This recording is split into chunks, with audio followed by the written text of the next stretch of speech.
پھر پہلے سے زیادہ تھا، مگر پھر اچانک دیکھا کہ پہلوان جو ہے وہ تو کہیں غائب ہو گیا ہے۔ اچھا، اس پریشانی کے عالم میں پھر سرکس والے تلاش کرتے کرتے پہلوان کے گھر تک پہنچ گئے، تو کیا دیکھتے ہیں کہ پہلوان گھر میں روٹی کھا رہا تھا۔ سرکس والوں نے حیران ہو کر پوچھا کہ بھائی اگر روٹی ہی کھانی تھی تو شو میں ہی کھا لیتے نا۔ تو پہلوان نے فوراً بولا کہ اب میں ہر وقت کیا نوکری ہی کرتا رہوں، روٹی بھی نہ کھاؤں؟ تو اس سے تو لگتا ہے کہ پہلی سرگوشی نوکری کے لیے تھی اور دوسری روٹی کے لیے۔ لیکن خیر، روٹی کھائیں یا روٹی کے ساتھ بوٹی بھی کھائیں، ہمیں اس پر کوئی خاص اعتراض نہیں ہے، لیکن معاملہ جب قومی وقار کا ہونا تو پھر بہت کچھ دیکھنا پڑتا ہے۔ اچھا، روٹی سے وہ مجھے یاد آیا کہ مولانا فضل الرحمان نے گزشتہ روز قومی اسمبلی میں بڑا دھواں دھار خطاب کیا ہے، جس میں انہوں نے بھی کسی کے روٹی ٹکڑے کی بات کی ہے۔ اب ویسے تو غزہ امن بورڈ میں شمولیت کے ایشو پر علماء کے مجموعی کردار اور بالخصوص مولانا فضل الرحمان پر اس وقت کافی تنقید ہو رہی ہے، جس کا مجموعی تاثر یہ ہے کہ اگر کوئی سیاسی جماعت ایسا فیصلہ کرتی تو علماء حضرات اس وقت ظاہر ہے سڑکوں پر ہوتے، جلسے جلوس ہڑتالیں کر رہے ہوتے، کچھ تو وہ کراؤڈ لے کر اسلام آباد کی جانب مارچ بھی کر رہے ہوتے۔ لیکن اب یعنی کہ اس وقت آپ دیکھ رہے ہیں کہ مکمل خاموشی ہے۔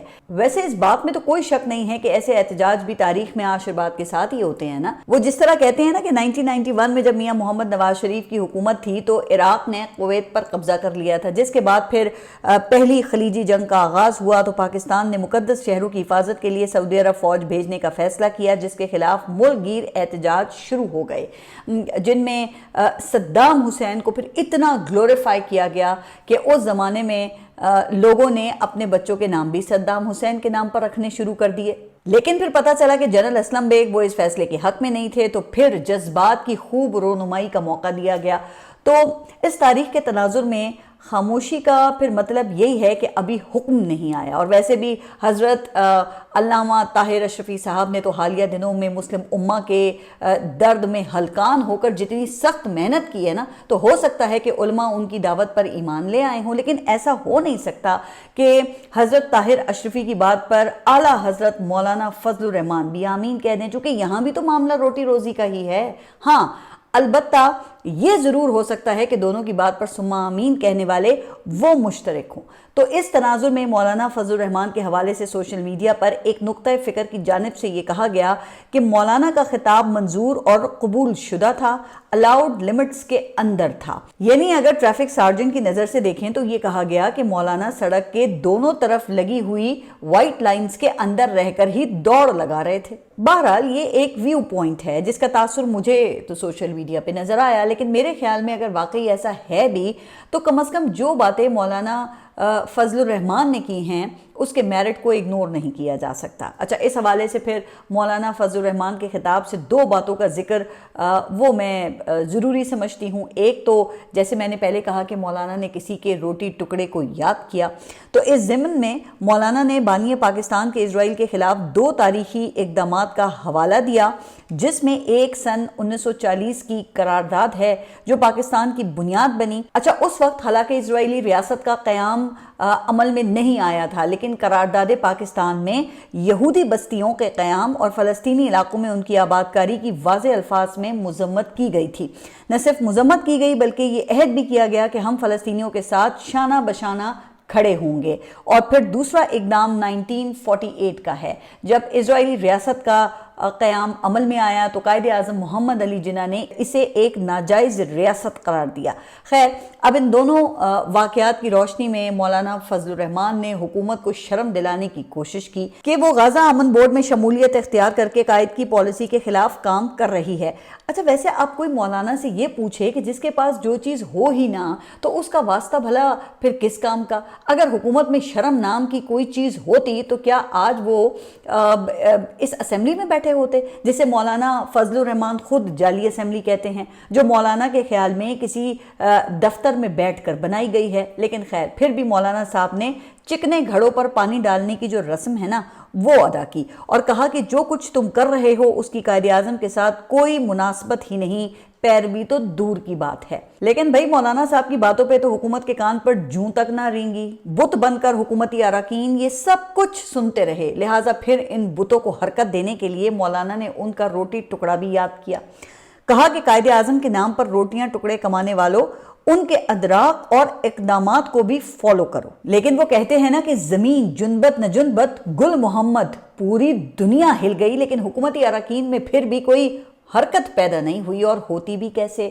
نوکری ہی بت بننے کی جو ہے، کیونکہ پھر جو دوسری بات مولانا نے کی اس پر پوری ریاست کو ہل جانا چاہیے تھا۔ یہ بات اتنی تشویشناک ہے کہ مولانا نے 2 بار ریاست سے اپنی وفاداری کا حلف لے کر کہی ہے، تو اتنی خطرناک بات ہے۔ تو مولانا نے اللہ کو حاضر ناظر جان کر یہ کہا کہ خیبر پختونخوا کے جنوبی اضلاع میں مسلح لوگ ٹیکس وصول کرتے ہیں جبکہ ہماری فورسز چوکیاں خالی کر کے ان کے حوالے کر رہی ہیں، حکومت نام کی کوئی چیز نہیں ہے۔ پھر انہوں نے اپنے آبائی علاقے کی مثال دی جس کے دونوں طرف پہاڑ ہیں، جس میں مسلح گروہ رہتے ہیں جن کو ٹیکس دیے بغیر کوئی ٹھیکیدار کام نہیں کر سکتا، کوئی کنسٹرکشن نہیں ہو سکتی، سرکاری لوگ جان بچانے کے لیے ان کو بھتہ دیتے ہیں۔ اب یہ بات پارلیمنٹ کے فلور پر کہی گئی ہے لیکن سامنے بیٹھے وزیر مملکت برائے داخلہ وہ ٹس سے مس نہیں ہوئے، ورنہ وہ تو معمولی سی بات پر مخالفین کو افغانستان پھینکنے کی دھمکی دیتے پھرتے ہیں۔ لیکن یہ صرف تمہید تھی۔ ابھی اس کے بعد 2 صوبوں میں حالات کا جو پیش منظر مولانا فضل الرحمان نے سامنے رکھا، اسے سن کر تو کسی بھی پاکستانی کی نیند اڑ جانی چاہیے۔ مولانا نے کہا کہ پاکستان کے 2 صوبوں میں نصف صدی سے خون بہہ رہا ہے، وہ قیام امن اور استحکام کا تقاضا نہیں کرتا، وہ کسی نئی جغرافیائی تبدیلی کی نشاندہی کرتا ہے۔ تو بتا دو کیا ارادے ہیں اس ملک کے لیے، کیا ارادے ہیں پشتونوں کے لیے، کیا ارادے ہیں بلوچوں کے لیے؟ ہمیں واضح کر دو، صاف چھپتے بھی نہیں اور سامنے آتے بھی نہیں، کچھ تو واضح کرو۔ لیکن حکومت کیا واضح کرتی جناب، جبکہ ان کے اپنے اراکین کو خود بھی کچھ واضح نہیں ہے۔ اگر ہوتا تو پارلیمنٹ کو اعتماد میں نہ لیتے۔ آپ دیکھیے نا ان کی حالت کہ غزہ امن بورڈ میں شمولیت کے فیصلے کی کابینہ سے بھی منظوری تو نہیں لی گئی، اور دستخطی تقریب کے قریب آ کر اچانک پھر یہ اعلان کر دیا گیا، جس کی وضاحت پارلیمنٹ میں دینے کے بجائے وہ الیکٹرانک میڈیا پہ کچھ تجزیہ کاروں کے ذریعے کی جا رہی ہے۔ اچھا، گزشتہ روز میں ایک ٹی وی چینل پر ایک دفاعی تجزیہ کار ہیں سید محمد علی، ان کو سن رہی تھی جو اس فیصلے کے فضائل بیان کر رہے تھے۔ اب چونکہ میڈیا میں آج کل ایسے حساس موضوعات پر آپ کو پتہ ہے نا کہ یہ چند گنے چنے لوگ ہی ہیں جن کو بات کرنے کی اجازت ہے، تو اس لیے میں دفاعی تجزیہ کار کی بات کو ہی پھر ریاست کا موقف سمجھنے پر مجبور ہوں نا۔ تو سید محمد علی بتا رہے تھے کہ چونکہ ہم ایک تاریخی دور سے گزر رہے ہیں لہٰذا اس کے لحاظ سے یہ مناسب فیصلہ ہے۔ چلیں، شکر ہے کہ ایک چیز تو تبدیل ہوئی، پہلے وہ نازک دور کہا جاتا تھا، اب تاریخی دور کہا جانے لگا ہے، لیکن پھر ایک اعتراف بھی ہے کہ فیصلہ مناسب ہے، یعنی کہ آئیڈیل نہیں ہے۔ اچھا، دفاعی تجزیہ کاروں کے مطابق مناسب اس لیے ہے کہ یک طرفہ نہیں ہے اور اس میں مسلم دنیا کے دوسرے بڑے ممالک بھی شامل ہیں۔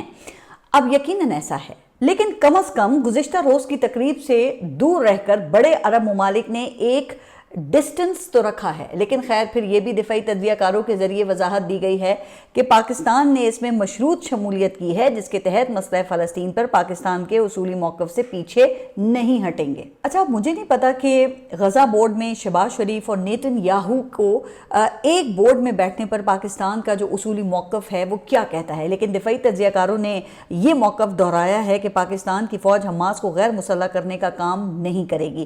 اب بھائی اللہ کرے کہ ایسا ہی ہو، لیکن کیا ہی اچھا ہوتا نا کہ اگر یہی بات تجزیہ کاروں کے ذریعے بتانے کے بجائے پارلیمنٹ میں کھڑے ہو کر وزیر خارجہ پوری قوم کو بتاتے تاکہ کمٹمنٹ پر پھر کوئی ابہام نہ رہتا۔ لیکن وزیر خارجہ پارلیمنٹ کو بتانے کے بجائے وہ تو ورلڈ اکنامک فورم میں ٹہل رہے تھے، بلکہ اگر یوں کہیں کہ چہک رہے تھے تو بیجا نہ ہوگا۔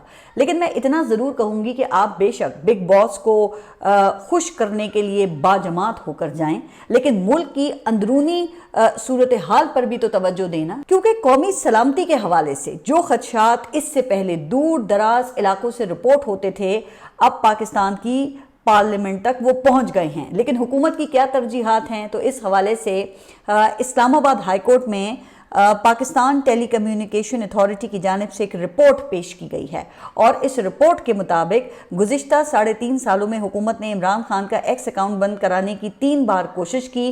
پہلے 2022 میں خط لکھا گیا، پھر اپریل 2024 میں توشہ خانہ 1، سائفر اور عدت کیس میں سزاؤں کا حوالہ دے کر ایک درخواست لکھی گئی۔ اچھا، اب ذرا آپ یہ حرکتیں تو چیک کریں کہ ان تینوں کیسز میں عمران خان کو ہائی کورٹ سے ریلیف مل چکا ہے۔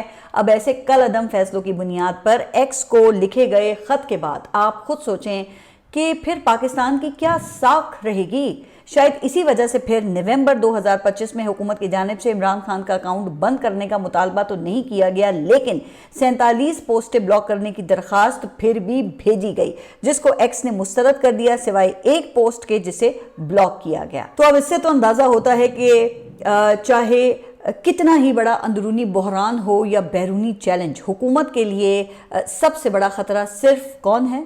عمران خان ہے۔ اور اب جس ملک میں ایسی حرکتیں ہوں تو وہاں کوئی بین الاقوامی سوشل میڈیا کمپنی وہ کیوں رجسٹر ہوگی؟ اور پھر ایسا ہی ہوا۔ آپ دیکھیں کہ پی ٹی آئی نے عدالت کو بتایا کہ ہم نے سوشل میڈیا کمپنیز کو پاکستان میں اتھارٹی کے ساتھ رجسٹر کرنے کا کہا، لیکن سوشل میڈیا کمپنیز نہ تو رجسٹرڈ ہوئیں اور نہ ہی پاکستان میں کوئی فوکل پرسن مقرر کرنے پر راضی ہوئیں۔ اچھا، اب یہ ویسے غور کرنے کی بات ہے کہ پاکستان آبادی کے لحاظ سے دنیا کا 5واں بڑا ملک ہے، جہاں تقریباً 8 کروڑ سوشل میڈیا صارفین ہیں، جبکہ دنیا میں 180 کے قریب ایسے ممالک ہیں جن کی کل آبادی 8 کروڑ سے کم ہے۔ یعنی کہ جناب پاکستان اتنی بڑی مارکیٹ ہے، لیکن کوئی سوشل میڈیا کمپنی یہاں اپنا آفس کھولنے کو تیار نہیں ہے۔ کیوں؟ کیونکہ انہیں یہاں کے نظام پر بھروسہ جو نہیں ہے کہ پتہ نہیں کل کو ان کے ساتھ یہاں پر کیا ہوگا۔ کہا جاتا ہے نا کہ یہاں کے نظام انصاف کی جو شہرت بیرونی دنیا تک جاتی ہے، اس کی موجودگی میں پھر کوئی کیوں یہاں پہ اپنا سرمایہ محفوظ سمجھے گا، جبکہ جو گورننس ہے اس کا عالم یہ ہے کہ سانحہ گل پلازا کو آپ دیکھیں کہ 1 ہفتہ ہونے کو ہے، لیکن اس سانحے میں لاپتہ ہونے والے افراد کی آدھی تعداد کی شناخت بھی ابھی تک نہیں ہو سکی ہے۔ 70 سے زائد لوگ وہ ابھی تک لاپتہ ہیں۔ اچھا، پھر کے ایم سی کے جس اوپن ایئر گراؤنڈ میں پلازا کا یہ ملبہ پھینکا جا رہا ہے نا، وہاں گزشتہ روز کی بارش کے بعد پتہ نہیں اب جو شواہد ہیں ان کی کیا حالت ہوگی۔ رپورٹ ہوا ہے کہ اس میں سے بھی 2 ڈمپر پہلے ہی غائب ہو چکے ہیں اور یہ بھی نہیں معلوم کہ ان 2 ڈمپرز میں کیا تھا۔ لیکن دوسری طرف حکومتی اتحادیوں کے جوتوں میں دال بٹ رہی ہے۔ شروعات خواجہ آصف نے 18ویں ترمیم کی واپسی کا وہ راگ چھیڑ کر کی، تو اس دھن پر اب جو ایم کیو ایم ہے اس نے پورا گانا ہی ترتیب دے دیا ہے۔ اب مصطفیٰ کمال نے تو کراچی کو ہی سندھ سے الگ کر کے وفاق کے سپرد کرنے کا مطالبہ کر دیا ہے۔ اچھا، انٹرسٹنگ بات یہ ہے کہ جب میں مصطفیٰ کمال کو سن رہی تھی نا، تو اسی وقت 2 خبریں میری نظر سے گزری۔ اب ایک خبر میں یہ بتایا گیا کہ وفاق کی اپنی ایمرجنسی سروسز کے ہیڈ کوارٹرز میں بھی فائر سیفٹی میکانزم موجود نہیں، جہاں گزشتہ 18 سال میں بھرتی کیے گئے سٹاف کی کوئی ٹریننگ نہیں کی گئی اور نہ ہی اس کے کنٹرول روم میں وہیکل ٹریننگ کا کوئی نظام ہے، جبکہ WHO کے سٹینڈرڈز کے مطابق اسلام آباد میں 14 فائر سٹیشنز ہونے چاہیے، جبکہ حقیقت میں صرف 4 ہیں۔ اچھا، پھر اسی طرح دوسری خبر Punjab community safety building regulations کی رپورٹ سے متعلق ہے، جس میں بتایا گیا کہ راولپنڈی میں 163 ہائی رائز بلڈنگز ہیں، جن میں سے صرف ایک میں خود کار مکمل فائر سیفٹی سسٹم موجود ہے۔ اچھا، جب میں نے یہ خبریں پڑھی نا تو سوچا کہ اگر مصطفیٰ کمال کے فارمولے کو اپنایا جائے تو پھر تو پورے ملک کو ہی وفاق کے کنٹرول میں دینا پڑے گا، یعنی کہ 1 یونٹ بنانا پڑے گا۔ لیکن وفاق کی اپنی کیا حالت ہے تو وہ میں نے آپ کو WHO کے سٹینڈرڈ سے موازنہ کر کے بتا دیا ہے۔ لیکن بہرحال اس کا مطلب یہ نہیں ہے کہ سندھ حکومت کی نالائکی کو چھپایا جائے۔ اب بجائے اپنی اصلاح کرنے کے آپ ذرا شرجیل میمن کا جواب سن لیں۔ اب موصوف نے مصطفیٰ کمال کے بے معنی مطالبے کا جواب لا یعنی باتوں سے دیا، بجائے اپنی اصلاح کرنے کے۔ وہ 12 مئی سانحہ بلدیہ فیکٹری اور بولٹن مارکیٹ کی آگ کے واقعات کو لے کر بیٹھ گئے۔ ارے بھائی، یہ کام اب جماعت اسلامی کرے نا تو پھر بھی کچھ سمجھ میں آتا ہے۔ اب جو پارٹی گزشتہ 18 سال سے لگاتار اقتدار میں ہی رہی ہو، اس کے منہ سے پھر یہ باتیں اچھی نہیں لگتی۔ ہاں، اگر ایم کیو ایم کے خلاف آپ کے پاس کوئی ثبوت ہیں تو آپ ایکشن لیں، آپ ان کے خلاف کارروائی کریں۔ اچھا، اب سانحہ گل پلازا جو ہوا ہے اس میں اب تک کیا کارروائی ہوئی ہے؟ تو جناب یہ کے ایم سی کے ایک میونسپل کمشنر کو یہ بلی کا بکرا بنایا گیا ہے، وہ بھی صرف اسے عہدے سے ہٹا کر۔ اب کہا یہ جا رہا ہے کہ وہ جو بچے کے گٹر میں گرنے کا جو واقعہ پیش آیا تھا نا، اس کے ذمہ دار بھی یہی صاحب تھے، جبکہ انہی میونسپل کمشنر کو گزشتہ ماہ بیرون ملک سفر سے بھی روکا گیا تھا، چونکہ ان کا نام سٹاپ لسٹ میں تھا۔ واہ بھائی واہ، ایسے باصلاحیت کمشنر کو تو صوبے کا وزیر اعلیٰ ہونا چاہیے نا، جس کے کریڈٹ پر اتنے بڑے بڑے کارنامے ہونے کے بعد بھی آپ نے انہیں عہدے پر اب تک بحال رکھا ہوا تھا۔ اچھا، اب ایسی حکومتوں کے لیے خود بتائیے کہ یہ بے شرم کا لفظ بھی ہلکا محسوس نہیں ہوتا، چونکہ یہ تو سیدھا قتل کا کیس ہے۔ پھر کیا خیال ہے کہ ان تمام ظالموں پر قتل کی FIRs درج نہیں ہونی چاہیے؟ اچھا، ابھی یہ گزشتہ روز میں پاکستان پیپلز پارٹی کے رہنما قادر مندوخیل کو سن رہی تھی، جو 2 سال تک KMC کی انکوائری رپورٹ پر عمل درآمد نہ ہونے کی وجہ بتا رہے تھے، اور یہ وہی رپورٹ ہے جس میں فائر سیفٹی سسٹم نہ رکھنے والی عمارتوں کی نشاندہی کی گئی تھی۔ اب قادر مندوخیل صاحب کہہ رہے تھے کہ یہ تو کلرک کی غلطی تھی جس نے رپورٹ وزیر اعلیٰ تک پہنچائی نہیں۔ اب کوئی ان سے ذرا یہ تو پوچھے نا کہ چلیں، اگر وزیر اعلیٰ آفس کے کلرک کی غلطی تھی تو کیا رپورٹ بھیجنے والے بھی مر گئے تھے کہ اس کا فالو اپ کرتے؟ تو آپ دیکھیں کہ یہ حالت ہے ان کی گورننس کی، جبکہ اس وقت یہ اپنی سیاست چمکانے کے لیے اب ایک دوسرے کو خوب لتاڑنے میں لگے ہوئے ہیں۔ اچھا، اب دوسری طرف پھر ملک کے بالائی علاقوں میں شدید برف باری سے نظام زندگی مفلوج ہو گیا ہے، کئی مقامات پر رابطہ سڑکیں بند ہیں، کچھ ہلاکتیں بھی رپورٹ ہوئی ہیں، اور ایسے ہی برف باری سے متاثرہ علاقوں میں تیرا ویلی بھی شامل ہے، جہاں آپریشن کے لیے اس وقت لوگوں کا جو انخلا ہے وہ جاری ہے، اور اس حوالے سے وزیر اعلیٰ خیبر پختونخوا نے ایک الرٹ جاری کیا ہے۔ ایکس پوسٹ پر سہیل آفریدی کا کہنا یہ ہے کہ تیرا سے زبردستی انخلا کے دوران 3 جگہوں پر لوگ پھنسے ہوئے ہیں، کچھ لوگوں کو نزدیک گھروں میں اور ضلعی انتظامیہ کی طرف سے بنائے گئے جو جگہیں ہیں ان پر منتقل کیا جا رہا ہے، جبکہ کچھ لوگوں کے ساتھ سگنلز نہ ہونے اور راستہ کلیئر نہ ہونے کی وجہ سے رابطہ نہیں ہو پا رہا ہے۔ تو اللہ کرے کہ کوئی بڑا سانحہ نہ ہو، اور دعا یہ ہے کہ اللہ سب کو اپنی حفظ و امان میں رکھے، کسی کے ساتھ کوئی حادثہ پیش نہ آئے۔ لیکن جناب، سانحہ گل پلازہ جیسے واقعات جو انسانی فیصلوں کے نتیجے میں رونما ہوتے ہیں نا، انہیں حادثات نہیں واردات کہتے ہیں۔ آپ سب اپنا خیال رکھیے، اور اگلے ولاگ تک کے لیے اللہ حافظ۔